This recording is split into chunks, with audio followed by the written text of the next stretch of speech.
People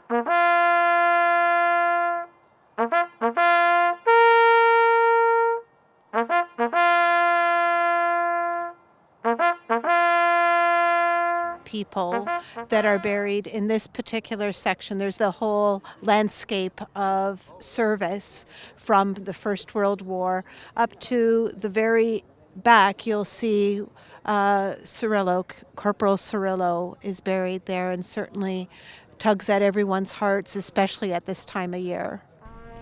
Because the battles weren't fought on Canadian soil, our youth don't have the visual reminders that European students have every day. They see the cemeteries, and literally, I remember walking in a farmer's field, and there was 3 cemeteries of Canadian soldiers, and you reach into the ground of what's being farmed, and up comes shrapnel. So the students, it's very real, and to them, our students, this is an opportunity for them to have a little more of a reality check of who they're remembering and why it's important. They're our future leaders. The purpose of us gathering today is to ensure that all veterans buried in this part of the cemetery are remembered.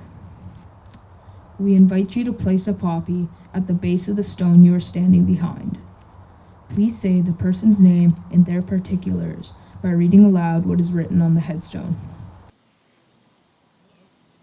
There are many people in the world where their dreams aren't to get new cars or new shoes or a bigger house. Their dream is to come to Canada and start their life over because of the wonderful country we have that was built in part by the people who are lying before you today. Not all the people lying before you today are all the people who made sacrifices. Some people didn't make it back home. Some people made it back home with injuries that you can see, and some people made it back home with injuries that you can't see.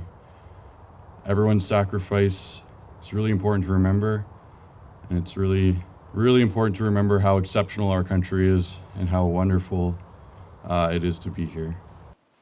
Not a lot of young people our age know about this stuff, and it's one thing to learn about it in school and learn all about the war and stuff, but it's another thing to know and remember all about sacrifice that people made in the war, and I think the ceremony is really important to help that. Reporting for Halton News, I'm Nikki Wesley.